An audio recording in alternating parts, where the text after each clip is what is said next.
یک نفر بسم الله الرحمن الرحیم. جناب رئیس صاحب، هیئت اداری اور محترم وکیل صاحبانو، السلام علیکم ورحمۃ اللہ وبرکاتہ. سهار مو په خیر. محترم وکیل صاحبانو، زه د خپل حکومت نه نور ګیله نه لرم. د دې تالار نه ګورې هر دفعه چې موږ غږ کړی دی چیغې مو والي دي، خو زموږ حکومت خپل غوږونه ورباندې کاڼه کړي دي. نور نه ترنه شکایت لرم نه ترنه ګیله لرم. زمونږ په افغانستان کې د شپږم بس نه نیولې تر اول بس ته پورې ټولې چوکۍ سیاسي دي. څو چې پیسې ورنه کړي یا روابط ونه لري تر هغې پورې څوک مقرر کېدی نه شي. زمونږ په وطن کې دا 20 کاله ووتل خو موږ خودمختاره نه شو. افغانستان ګورئ په نړۍ کې تقریبا موږ 200 ملکونه لرو. د ځمکې په اساس باندې افغانستان په 40 نمبر راځي. دا معنی ورکوي چې موږ نه بعد 180 ملک نور هم دي او نفوس هم بې انتها کم. په دې کې هم موږ ونه کولی شو چې موږ خودمختاره شو. تر اوسه پورې د خیرات لاسونه نیولي دي د نړیوالو ته چې موږ سره کومک وکړي. زه د خپل حکومت نه دا شکایت نور نه لرم چې د فساد په ضد باندې دوی مبارزه نه کوي. فساد زموږ د کلتور اوس یو برخه ګرځېدلې ده. زه د خپل حکومت نه دا ګیله نور نه لرم چې هغې د 20 کلونو کې یو صحیح برنامه جوړه نه کړه شوه.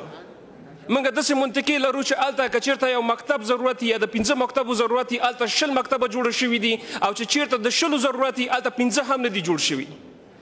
په دې اساس باندې زه د خپل حکومت نه نور ګیله نه لرم ولې چې دا بې فایدې دی. د دې مایک د لارې نه موږ ډېرې چیغې ووالې خو زموږ حق موږ ته راکړلی نه شو. زه ګیله لرم، شکایت لرم، د دې تالار نه لرم. محترم وکیل صاحبانو تاسو نه لرم، هیئت اداري تاسو نه لرم، جناب رئیس صاحب تاسو نه لرم چې د دې تالار نه کله هم موږ چیغې کړي دي د فساد په ضد باندې د اصلاحاتو دپاره م غږ کړی دی. موږ د خپل ځان نه اول نه شروع کوو. دا زما د تالار کې دریم دفعه زه دغه چیغه وامه چې راځئ اول د خپل د کور نه شروع کړو. دغه زموږ بایومتریک سیستم دا فعال دی، جوړ دی، ولې تاسو نه فعالوئ؟ زما د دې تالار نه دغه ګیله ده.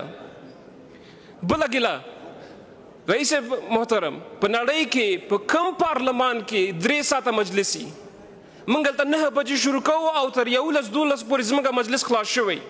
هفته کې 3 ورځې هغه 2 ورځو ته راغی، 2 ورځو نه اوس 1 ورځ ته راغی. هغې کې هم موږ ټول 11 ساعته 11 بجې به واخر دوانه او په خپل لاره باندې روانه استو. زه د دې تالار نه دغه شکایت لرم چې کله یو وزیر موږ راغواړو او هغه دلته نه راځي، دا د دې تالار یو ډېر غټ توهین دی، د دې ملت توهین دی. بیا هم موږ دغې په سبا باندې بیا هم دغې تالار کې حاضر استو. ولې یو غټ کلوب نه اخلو او د غټ دروازې ته ولې نه لګو؟ څه ضرور دې تالار نه زما دغه شکایت دی چې زه کله د خپل ولایت حق غواړم د حکومت نه دغه تالار ورباندې غوږونه کاڼه کړي. ولې